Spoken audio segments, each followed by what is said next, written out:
A husband found his wife's wedding ring hidden in another man's car. Michael Bennett found his wife's wedding ring under another man's passenger seat on a Saturday evening while the neighborhood smelled of barbecue smoke and fresh-cut grass. That was the kind of detail he would remember later. Not the exact time, not what song was playing from Ryan Cole's backyard speakers, not who laughed when someone dropped a paper plate near the cooler, but the smell of barbecue smoke, the warm orange light falling across Ryan's driveway.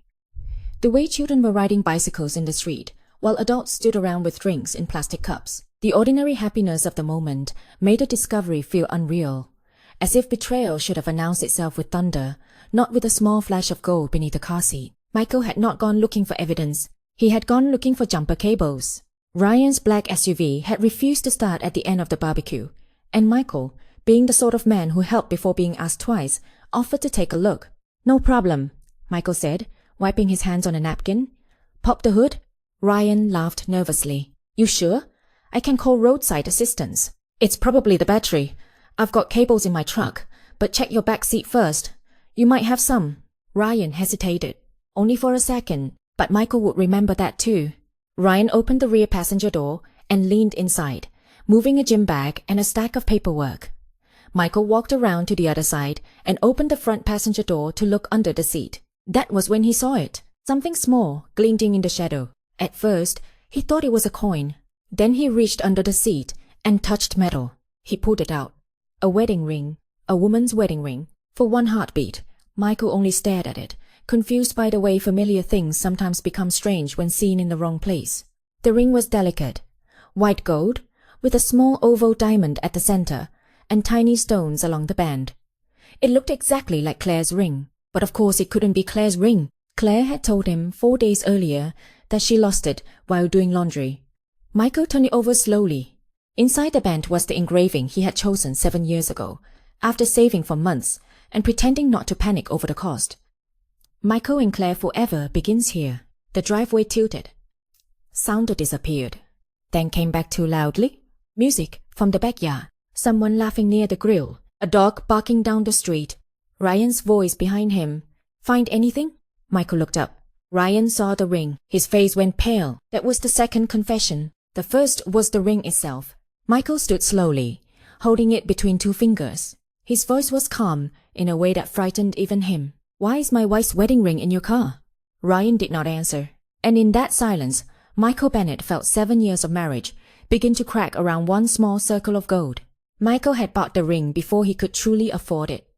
At the time, he was 31, newly promoted at the hospital administration office where he worked, still paying off school loans and the last of his old truck repairs. Claire had never asked for anything extravagant. She had once told him she would marry him with a vending machine ring, if the question was honest. But Michael wanted to give her something beautiful, not because the ring mattered more than the marriage, because to him, it represented the promise he was making. Claire had come into his life during one of his loneliest seasons. His father had died the year before, leaving Michael with a quiet grief he did not know how to discuss. His mother, Eleanor, tried to help, but grief had made Michael private. Claire met him at a community fundraiser, where she was helping decorate the hall. Michael was setting up folding chairs and pretending he knew how to arrange centerpieces. "You're putting the tall ones in front of the stage," Claire said. Michael looked up. "Is that bad?" "Only if you want the audience to stare at flowers instead of people." He smiled. "Maybe the flowers are more interesting." She laughed. It was not a dramatic beginning. No lightning. No instant certainty. Just a laugh that made Michael feel, for the first time in months, like the room had air in it. They dated for a year. Claire was warm, clever, and thoughtful. She had a way of remembering small things that made people feel loved without realizing they had been studied. She knew Michael hated olives, loved old country songs, forgot umbrellas, and always became quiet around the anniversary of his father's death. When he proposed, he took her to the little lake outside town where they had gone on their 3rd date. He was so nervous, he nearly dropped the ring box. Claire cried before he finished asking. At the wedding, when he slid the ring onto her finger, she whispered, "Forever begins here." He had engraved those words because she once said them jokingly while signing the lease on their first apartment. Michael believed in them. For years, Claire wore that ring everywhere. At family dinners, at church, at neighborhood events, at the hospital charity gala. while painting the kitchen, while planting flowers, while holding Michael's hand during his mother's surgery. She used to twist it around her finger when she was thinking. Michael used to notice and smile. A ring was not a marriage. He knew that. But Claire's ring had become part of the landscape of his trust. Then, 4 days before the barbecue, she came into the kitchen looking upset. "I can't find my ring," she said. Michael looked up from the sink. "What?" "My wedding ring. I took it off when I was cleaning the bathroom, and now I can't find it." He dried his hands quickly. "Where did you put it?" "I thought on the dresser. Or maybe near the laundry basket. I don't know." They searched for an hour. Michael checked the bathroom counter, the dresser, the laundry room, the pockets of her jeans, the bedroom floor, even the drain traps beneath the sink. Claire hovered nearby, pale and nervous. He thought she was upset because she had lost something meaningful. Now, standing in Ryan Cole's driveway with the ring in his hand, Michael understood her nervousness differently. She had not lost it. She had hidden it. Or worse, she had removed it where she did not want to be seen as his wife. Ryan Cole lived 3 houses down. He was the kind of neighbor people liked quickly because he made liking him easy. He hosted summer barbecues, lent tools he never asked to be returned, remembered everyone's favorite beer, and helped carry groceries for elderly neighbors without making a performance of it. Michael had trusted him. That seemed almost ridiculous now. Ryan had moved into the neighborhood 18 months earlier after what he described as a clean but expensive divorce. He worked in commercial real estate, drove a polished black SUV, and had an easy smile that made even ordinary conversations feel personal. Claire knew him before Michael did, though she did not make much of it. "We went to college around the same time," she said when Ryan first introduced himself at a neighborhood gathering. "Different circles mostly." Ryan had smiled. Claire is being modest. Everyone knew Claire. Michael thought nothing of it. Why would he? People had histories. Claire had lived before him, just as he had lived before her. At first, Ryan was simply part of neighborhood life. He came to cookouts. He helped organize a block party. He recommended a contractor when Michael and Claire wanted to redo their back patio. He joked with Michael about lawn care and brought Claire extra basil from his garden because she loved cooking. Then Michael's work became heavier. The hospital entered a difficult year. Staffing shortages, budget cuts, constant administrative pressure. Michael came home tired, distracted, carrying problems he did not have the energy to explain. Claire tried to tell him their marriage was becoming quiet. "I feel like we live beside each other," she said one night. Michael rubbed his eyes. "I know. I'm sorry. Work has been brutal." "It's always brutal. This year is different. Every year becomes different in a new way." He sighed.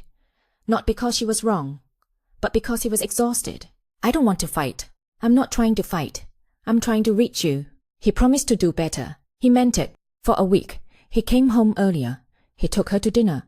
He left his phone in the car during walks. Then the hospital caught him back into crisis mode, and crisis became routine again. Claire stopped reaching. Michael mistook that for peace. That silence became the place Ryan entered. At first, Ryan only listened. He saw Claire watering flowers one evening and asked if she was okay.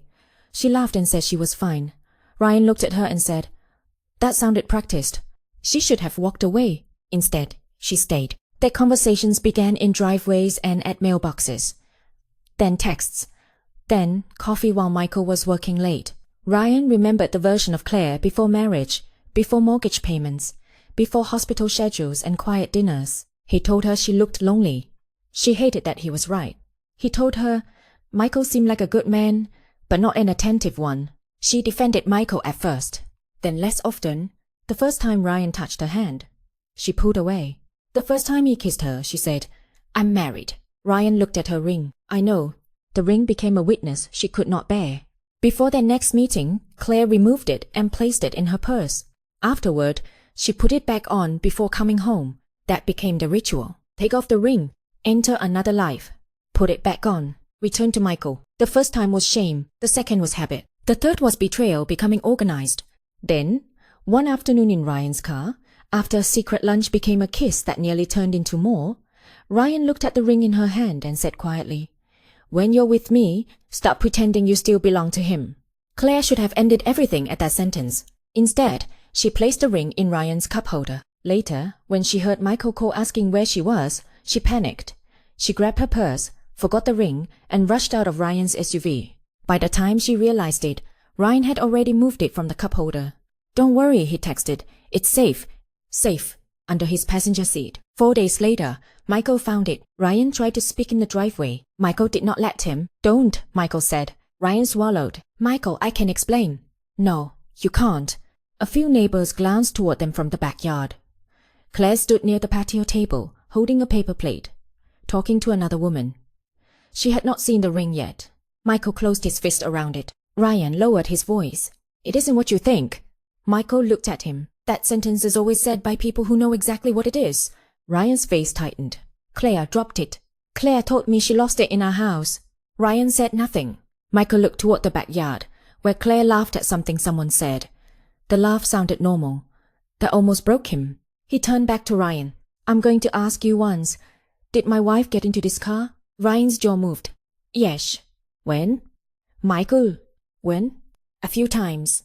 The words struck harder than Michael expected. A few times. Not one accident. Not a dropped ring. Not a misunderstanding. A pattern. Michael nodded slowly. Then he walked toward the backyard. Ryan grabbed his arm. Don't do this here. Michael looked down at Ryan's hand until he removed it. I am leaving before I do exactly that. He crossed the grass to Claire. She turned when she saw his face. Her smile faded. Michael, we're going home. What? Why? No. The tone made her stop arguing. Neighbors watched awkwardly as they left. Claire climbed into the passenger seat of Michael's truck, confused and increasingly afraid. Michael did not speak as he drove. At the first red light, he reached into his pocket and placed the wedding ring on the center console. Claire looked down. Her face went white. The light turned green. Michael drove. Finally, he said, You told me you lost this in our house. Claire did not answer. He looked at the road. I found it under Ryan Cole's passenger seat. She made a small sound. He almost laughed, not because anything was funny, because pain sometimes has nowhere else to go. Why was your wedding ring in his car, Claire? She whispered. I can explain. Michael nodded once. You have 5 minutes before I stop caring about explanations. She stared at the ring. I dropped it. When? He gave me a ride. Michael's hands tightened on the steering wheel. When did Ryan give you a ride? She hesitated. Last week. Why didn't you tell me? It didn't seem important. The ride where you lost your wedding ring did not seem important? Claire began crying. Michael. He pulled into their driveway, parked and turned off the engine. For a long moment, they sat in silence. Then he looked at her. Do not insult me with a bad lie. If you are going to destroy me, at least respect me enough to do it with the truth. Claire covered her face. That was when Michael knew there was no innocent explanation left. He did not get the truth that night. Not all of it. Claire cried. She said she was sorry. She said it had gotten complicated. She said she had been lonely. She said Ryan had been there when Michael had not. Michael listened from the kitchen table with the ring between them. Did you sleep with him? He asked. Claire closed her eyes. Silence. Michael stood so quickly, the chair scraped backward. That's the answer. She sobbed. I'm sorry. How long? 6 weeks. He looked at her as if she had started speaking another language. 6 weeks. It wasn't supposed to. Don't finish that sentence. She nodded, shaking. Michael picked up the ring. When did you start taking it off? Claire looked down. At first, only when I met him. At first. She flinched. He said it made him feel like I was still choosing you. Michael's face changed. And you thought that was unfair to him? No. Then what? Claire cried harder. I don't know. I was ashamed. I couldn't look at it when I was with him. Michael stared at her. So, your solution was not to stop seeing him. It was to stop looking married while you did. That landed. Claire covered her mouth. He continued, voice low. You didn't just take off a ring. You took off our marriage whenever it became inconvenient. She reached toward him. He stepped back. Don't. I was lonely, she whispered. I believe you. That surprised her. Michael's eyes were wet now. I believe I failed you in ways I did not want to see. I believe work became louder than you. I believe you tried to tell me. She cried silently. But loneliness could have been a conversation, he said. Betrayal was a choice. Claire bowed her head. There was no defense against that. Michael placed the ring on the table again. This ring was supposed to show the world you were my wife. You hid it because somewhere along the way, being my wife became inconvenient. No, she said quickly. It wasn't like that. Then what was it like? She tried to answer. Could not, because the truth was exactly that ugly. She had wanted to be Michael's wife at home and Ryan's secret elsewhere. The ring had become the switch between lives. Michael slept in the guest room that night. Claire sat at the kitchen table until morning, staring at the ring as if it were accusing her. It was. In the days that followed, Michael became methodical, not because he wanted to punish himself, because betrayal creates a hunger for facts. Without facts, imagination becomes crueler than truth. He checked phone records. There were repeated calls to Ryan, late-night messages, deleted threads partly recovered from cloud backups, receipts from cafes, a hotel charge on a credit card Claire rarely used, location history, showing her near Ryan's office on days she claimed to be running errands. The ring had been the first clue, not the whole story. Then Michael remembered the dashcam. Ryan's SUV had a front and cabin camera system because, in Ryan's words, people drive like lunatics and lawsuits are everywhere. He had bragged about it once at a barbecue. Michael went to Ryan's house 2 days after the discovery. Ryan opened the door looking tired. Michael did not greet him. "I want the dashcam footage." Ryan's face tightened. "No." Michael smiled without warmth. "Then I'll assume it shows exactly what I think it shows." Ryan leaned against the doorframe. "You're not entitled to my car footage. I'm entitled to the truth. You already know enough." Michael's jaw tightened. "Did you enjoy being my friend?" Ryan looked away. "Michael, you stood in my yard, ate at my table, borrowed my tools, talked to my wife, shook my hand." Ryan's expression hardened. Claire was unhappy. Michael nodded. "Yes, she was." Ryan blinked, as if that admission stole part of his argument. Michael stepped closer. "But a decent man does not use another man's lonely wife as an opportunity." Ryan's face flushed. "She came to me too. That betrayal belongs to her. Yours belongs to you." For a moment, neither spoke. Then Ryan said quietly, "She wanted to be seen." Michael's voice broke. "And you told her to take off her ring so you could pretend seeing her meant owning her." Ryan said nothing. Michael left without the footage. But 2 days later, someone sent him a file anonymously. Maybe Ryan, after guilt, finally found him. Maybe one of Ryan's employees who had access. Michael never knew. He opened it alone in his office. The timestamp showed the afternoon Claire claimed to have lost the ring. The camera showed Claire in Ryan's passenger seat, sunlight across her face. She was crying. Ryan reached for her hand. Claire looked at her wedding ring. Ryan said, "You don't need that when you're with me." Claire hesitated. Then she removed the ring. The footage had no dramatic music, no raised voices. Just the small sound of metal being placed in a cup holder. Michael paused the video there. He stared at the frozen image. That hurt more than the kiss he saw later. More than Ryan touching her face. More than Claire leaning toward him. Because in that moment, Claire was not swept away by accident. She looked at the ring, understood what it meant, and chose to remove it. Michael closed the laptop and wept for the first time since the barbecue. The truth reached family because silence became impossible. Eleanor noticed first. She was Michael's mother, and mothers often hear what sons do not say. At Sunday dinner, Michael arrived alone. Claire had a headache. Michael barely touched his food. Eleanor watched his hand, the way his thumb rubbed the place where his wedding band rested. After dinner, she followed him onto the porch. "What happened?" Michael looked out at the yard. "Nothing." Eleanor snorted softly. "I raised you. Try again." He closed his eyes. Then he told her, "Not everything. Enough." Eleanor sat down slowly. "Oh, Michael." He pulled the ring from his pocket. He had carried it for days, unable to put it away and unable to look at it for long. Eleanor took it in her palm. She remembered the day he bought it. He had called her from the jewelry store, panicked. "Is it too much? Is it not enough? How does anyone buy forever?" Eleanor had laughed and cried after hanging up. Now she looked at the engraving. "Michael and Claire forever begins here." Her eyes filled. "She said she lost it," Michael said. "And you found it in his car." He nodded. Eleanor closed her hand around the ring. "That is a cruel thing to do to a promise." Michael looked away. "I keep thinking maybe if I had listened sooner." "No." "Mom?" "No," she said firmly. "You may have failed in your marriage. Most people do in some way. But you did not make her remove that ring. You did not make her lie. Do not carry what belongs to her." He breathed unsteadily. "I loved her. I know. I think she loved me." Eleanor's expression softened. "That may be true. That makes it worse." "Yes," she said. "It often does. Eventually." Michael's siblings learned. Then close friends.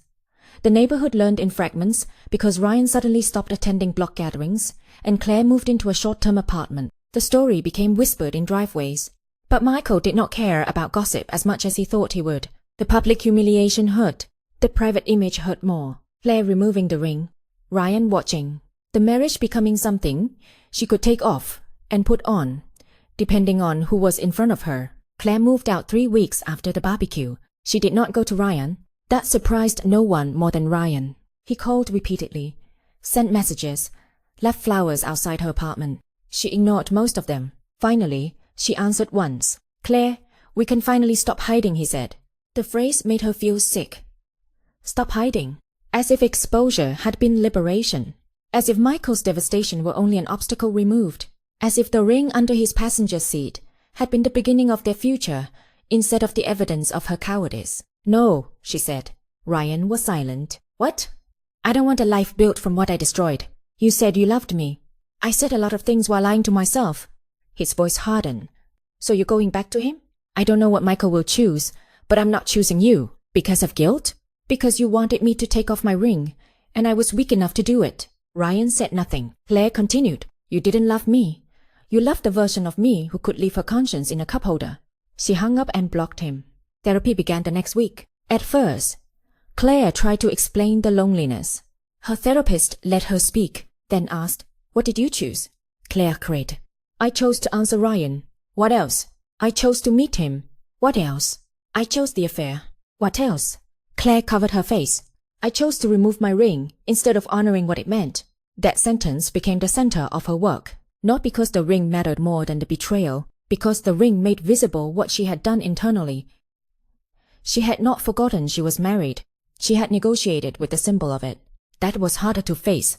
She wrote Michael a letter. "The ring did not expose me. It exposed what I had already become. I treated our vow like something I could remove when it made my guilt inconvenient. I was lonely, but I chose secrecy. I was ashamed, but I chose to hide the shame instead of stopping the behavior that caused it. I am sorry." Michael read it once. Then again, he did not answer. But he kept it. Not because he forgave her. Because it was the first time she had told the truth without asking him to share responsibility for her choices. Michael and Claire tried counseling for 4 months. It was painful, honest, and insufficient. In the first session, Claire admitted the affair fully. No soft language, no mistake. "No, it just happened. I chose it," she said through tears. Michael stared at the floor. She continued, "I felt lonely. That was real, but I chose betrayal. I removed the ring because I did not want to face myself while I was with him." The counselor asked Michael what hurt most. He answered immediately, "The ring." Claire began crying. Michael did not look at her. "The affair hurts. The lying hurts. The hotel hurts. But the ring?" He paused. "That was deliberate. She held our marriage in her hand and decided whether it belonged in the room." Claire sobbed. "I know. I don't think you do," Michael said quietly. "Not fully." He explained the memory of buying it. The engraving. The wedding. The way Claire used to twist it when she was thinking. The search through the house when she pretended it was lost. "You watched me look for it," he said. She covered her face. "Yes." "You watched me open drains." "Yes." "You watched me blame the washing machine." "I know." "You let me search our home for something you had left in another man's car." Claire bent forward, crying hard. Michael turned toward her, eyes wet. "That was another betrayal." She nodded. "It was." The counselor let the silence stay. Some truths need space to land. Over the months, Michael acknowledged his own failures. He had been absent. He had made work the loudest voice in the house. He had treated Claire's patience like proof that she was fine. He had apologized too often and changed too briefly. But every honest admission came back to a boundary. His failures were real. Her betrayal was her choice. Understanding did not equal repair. One afternoon, near the end, Claire said, "I don't know if I deserve another chance." Michael looked at her. "That's not the question anymore. What is? Whether I can live inside a marriage where the vow became removable." Claire closed her eyes. She knew then. Maybe she had known from the moment he found the ring. The final conversation happened in the kitchen of the house they had once planned to grow old in. The same kitchen where Claire had first claimed the ring was lost. The same kitchen where Michael had placed it on the table after finding it in Ryan's car. The house was quiet. Half of Claire's things were already packed. Late afternoon light fell across the floor. Michael stood by the table. Claire stood near the sink. Between them sat the ring in a small velvet box. "I keep thinking about the day you gave it to me," Claire said. Michael looked at the box. So do I. I was happy. I know. I meant the vows. His throat tightened. I believe you. She looked at him, startled. He continued, That's part of why this hurts. I don't think our whole marriage was fake. Tears filled her eyes. I don't either. But something changed, and instead of telling me how far away you were, you created a life where you could remove me. Claire wiped her face. Yes. He took a breath. I may forgive you someday? She nodded. But I can't rebuild this. Claire closed her eyes. I know. A marriage cannot survive if one person wears commitment only when it is convenient. The words were not cruel. They were final. Claire nodded again, crying silently. I'm sorry. I know. He picked up the velvet box and handed it to her. She looked confused. I can't take it. It was yours. No, she whispered. I stopped treating it like it was. Michael looked at the ring one last time, then closed the box. Then I'll keep it put away. Why? He thought about that. Because throwing it away feels like saying none of it mattered. Keeping it out feels like pretending it still means what it did. Claire nodded, understanding. Put away, she said softly. Yes. They stood in the quiet kitchen, two people grieving not only the end of a marriage, but the fact that love had once been real and still had not been enough to protect the promise. Claire left before sunset. Michael did not follow her to the door. Some endings are kinder without one last look. The divorce was quiet. No courtroom war. No revenge. No dramatic public confrontation. Just signatures, divided furniture, cancelled joint accounts, and the strange administrative tasks that follow emotional devastation. Ryan moved out of the neighborhood 6 months later. No one threw him a goodbye party. Michael heard he relocated to Atlanta for work. He felt nothing as dramatic as satisfaction. Only a tired relief that Ryan's black SUV no longer passed his house. Eleanor helped Michael pack Claire's remaining things. When she found a framed wedding photo, she paused. What do you want to do with this? Michael looked at it. Claire in white. Michael smiling. The ring visible on her hand. He expected anger. Instead, he felt sorrow. Put it in the box. Are you sure? He nodded. I don't want it on the wall. But I don't want to pretend that day wasn't real. Eleanor placed it gently into the box. Later, alone, Michael opened the velvet ring box again. The diamond caught the light. It was still beautiful. That almost offended him. Shouldn't objects change when their meanings did? But the ring had not betrayed him. Claire had. The ring had only told the truth after being hidden. Michael touched the engraving with his thumb. Forever begins here. He did not believe in that forever anymore. But he believed in the man who had meant it when he engraved those words. That man had not been foolish. He had been trusting. There was a difference. Michael placed the ring in a small wooden box with the wedding photo and Claire's letter. Then he put the box on the highest shelf of his closet. Not displayed, not destroyed, stored. That became his way of living with the past. A year later, Michael attended a neighborhood barbecue at a different house. For months, he avoided them. The smell of barbecue smoke made his chest tighten. Driveways and open car doors carried too much memory. But Eleanor told him gently that isolation was not the same as healing. So he went. He brought a salad because his mother insisted showing up empty-handed was morally suspicious. He stood near the grill with neighbors who knew enough not to ask about Claire directly. At one point, a woman named Rebecca, from 2 streets over, asked if he could help carry a cooler from her trunk. Michael hesitated. A trunk. Car. An ordinary request. Rebecca noticed. You don't have to. He shook his head. No, I can help. He followed her to the driveway. She opened the trunk. No hidden ring. No flash of betrayal. Just ice, soda, and a bag of hamburger buns. Michael almost laughed. Rebecca looked at him. You okay? He lifted the cooler. Yeah, he said, surprised to find he meant it. I think I am. Healing arrived like that sometimes. Not as a grand announcement, as the ability to stand beside a car and not relive the worst moment of your life. Later that evening, Michael sat on a porch step while the sun went down. Children rode bikes in the street. Someone's dog barked. Smoke drifted from the grill. The same ordinary world. But he was different now. He knew trust was not protected by symbols alone. Not rings. Not vows spoken in front of family. Not photographs. Not public loyalty. Trust lived in private choices, in messages not answered, in doors not opened, in honest conversations before loneliness became a hiding place. In keeping the ring on when temptation offered a reason to remove it, Claire rebuilt her life quietly across town. She continued therapy, long after the divorce finalized. She did not date for a long time. She returned to work in interior design and learned to sit with loneliness instead of handing it to the first person who made it feel romantic. On the anniversary of the divorce, she wrote in her journal, "A wedding ring can shine in public, but its meaning is proven in private. I thought the betrayal began when I met Ryan, but another betrayal happened every time I removed the ring and told myself I was still the same person when I put it back on." She paused, then added, "The ring was not just metal. It was a witness." She never asked Michael for the ring. She knew he had kept it somewhere. Or maybe he had thrown it away. She did not ask, because she had lost the right to decide what should happen to the symbol she had dishonored. Once, months later, she saw Michael at a grocery store. They stood near the produce section, both startled. He looked well, sad, still, but steady. She said hello. He said hello. No dramatic conversation followed. No apology repeated. No forgiveness granted in public. Just two people who had once promised forever, standing between apples and oranges, carrying separate lives. As she walked away, Claire noticed Michael's left hand. His wedding band was gone. Her own hand was bare too. The absence hurt, but it was honest. Years later, Michael would think of the ring less often. At first, he thought of it daily, then weekly, then only when he saw a flash of white gold on someone else's hand, or heard a woman say she had misplaced jewelry. The pain changed shape.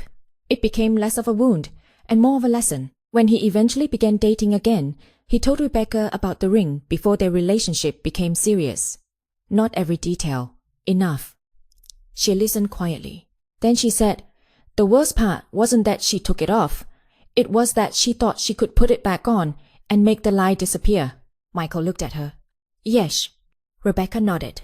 "I don't want a relationship where symbols do the work people refuse to do." Neither did he. That became their quiet rule. No pretending. No hiding behind gestures. No letting loneliness become a secret before it became a conversation. Years after the barbecue, Michael opened the wooden box in his closet. Inside were the wedding photo, Claire's letter, and the velvet ring box. He opened it. The ring still shone. He did not feel the old sharp pain, only the sadness of something that had mattered and ended. He held it for a moment, then closed the box again. He did not need to throw it away. He did not need to keep it close. It belonged to the past, and the past belonged in its place. Before returning the box to the shelf, Michael whispered the truth he had spent years learning. A vow is not proven by wearing a ring where people can see it. It is proven by honoring it where no one can. Then he put the box away. The ring remained there. No longer a promise, no longer a weapon, no longer the center of his pain, only a reminder.